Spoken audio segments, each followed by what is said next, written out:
Now next topic is calls in arrear. Calls in arrear क्या होता है? तो डेफिनेशन है, it means the amount called up by the company on allotment और call. जैसा कि बताया था कि इंस्टॉलमेंट फैसिलिटी जब कंपनी देती है तो instalment names are application, allotment and call money. तो एप्लीकेशन में तो एरियर होने का सवाल ही नहीं उठता, बट अलॉटमेंट और कॉल्स के जो इंस्टॉलमेंट हैं उसके अमाउंट यदि शेयर होल्डर्स की तरफ से नहीं मिला, एरियर मीन्स नहीं मिला, due but not received. That's why the definition is, it means the amount called up by the company on allotment or calls but not paid by the shareholders. Company ने allotment money मांगा, due to some reason shareholder ने नहीं भेजा। Company ने call money मांगा but due to some reason shareholders ने नहीं भेजा। इसको कहते हैं कॉल्स इन एरियर। यहां पे एकदम क्लियर होना चाहिए, calls in arrear doesn't mean only call money in arrear. मैं फिर से स्ट्रेसफुली कह दूं, अलॉटमेंट भी एरियर होगा, even then we write calls in arrear. Call money यदि एरियर होगा, even then we write calls in arrear. तो इन नटसेल हम लोग अपने मन में रख सकते हैं कि calls in arrear means instalment in arrear, but officially लिखेंगे क्या? Calls in arrear. अलॉटमेंट के एरियर में भी कॉल्स इन एरियर और कॉल मनी के एरियर में भी calls in arrear. Okay, now second point कि एरियर है तो आपने अभी नहीं दिया, बाद में तो दोगे ही, कंपनी छोड़ेगी नहीं।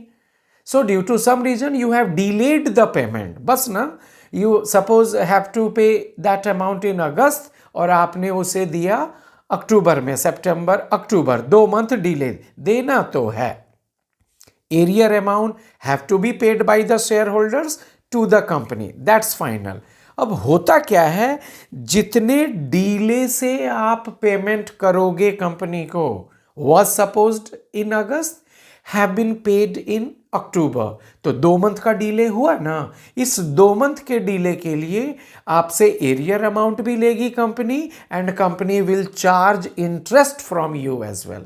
आप डिनाई नहीं कर सकते कि सर मेरा जो एरियर था बस वो लीजिए, ये इंटरेस्ट क्यों ले रहे हैं। That's the rule, you must be very clear. आपको क्लियर होना चाहिए, या तो आप एरियर ना होने दो, और यदि एरियर हुआ और आप बाद में पे कर रहे हो, have to be ready to pay interest on calls in arrear. Rate यदि डिफाइंड कर दी है कंपनी तो पहले ही से क्लियर था आपको कि एरियर पे इस रेट से इंटरेस्ट देना पड़ेगा। If not, rule says in silent case if the rate is not defined 10% per annum rate is applied. जितने मंथ्स का डिले, जितने अमाउंट का arrear, arrear amount into rate by 100 into time by 12। In silent case rate क्या याद रखना है? 10% per annum will be applied as interest on calls in arrear. Okay, now next topic is in calls in advance. जैसे calls in arrear कि आपने नहीं दिया, company ने मांगा था नहीं दिया, जस्ट इससे opposite situation calls in advance। क्या मीनिंग आ रहा है? It means the amount of calls not called up by the company but paid by the shareholders in advance. Arrear वाले में क्या बात थी कि due to money crunch, due to any some problem, the shareholder hasn't paid the amount, वो नहीं दे पाया। और यहां जस्ट उल्टा, ऐसे ऐसे शेयर होल्डर्स भी हैं कि कंपनी ने अभी अलॉटमेंट मनी मांगा है, बट वो बिना मांगे जो 2 महीने बाद उन्हें फर्स्ट कॉल देना था कंपनी को, वो अभी ही अटैच करके अलॉटमेंट के साथ भेज दिए। कंपनी ने नहीं मांगा था कि you have to send the call money also right now ना, इसलिए तो नाम वर्ड पड़ा in advance. What is the definition? The amount of calls, call money का कोई भी amount, which have not been called by the company. Not called up means not demanded from the company, by the company. Company ने मांगा नहीं, आपने अपने मर्जी से एडवांस में कंपनी को भेज दिया। Such advance is recorded in the books of the company as calls in advance. This is liability for the company. भाई आपकी अमानत कंपनी के हाथ में है, क्योंकि ये पैसे तो मैं आपसे अक्टूबर में मांगने वाला था, बट आपने अभी ही दे दिया. Now this is your precious amount. I will preserve this and will adjust when it's time mature. जब समय आएगा तो मैं आपका ये पैसा हिफाजत से रखूंगा और अक्टूबर के समय जब सबसे मांगूंगा आपको भी कॉल रिमाइंडर जाएगा, but you will just remind me and I will adjust your advance amount in that instalment. Simple.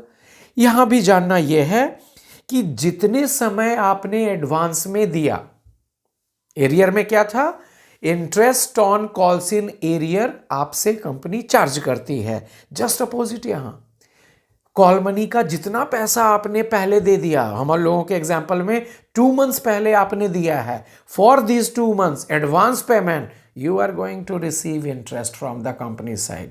Company के तरफ से शेयर होल्डर्स को एडवांस अमाउंट पे इंटरेस्ट मिलेगा. एरियर में कंपनी इंटरेस्ट चार्ज करती है, लेती है शेयर होल्डर से, एडवांस अमाउंट पे उस एडवांस ड्यूरेशन के लिए इंटरेस्ट देती है.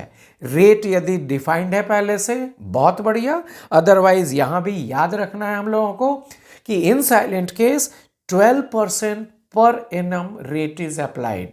जितने ड्यूरेशन आपने पहले दिया उतने आपके advance amount into rate by 100 into time by 12 apply होना था इंटरेस्ट कैलकुलेशन के लिए.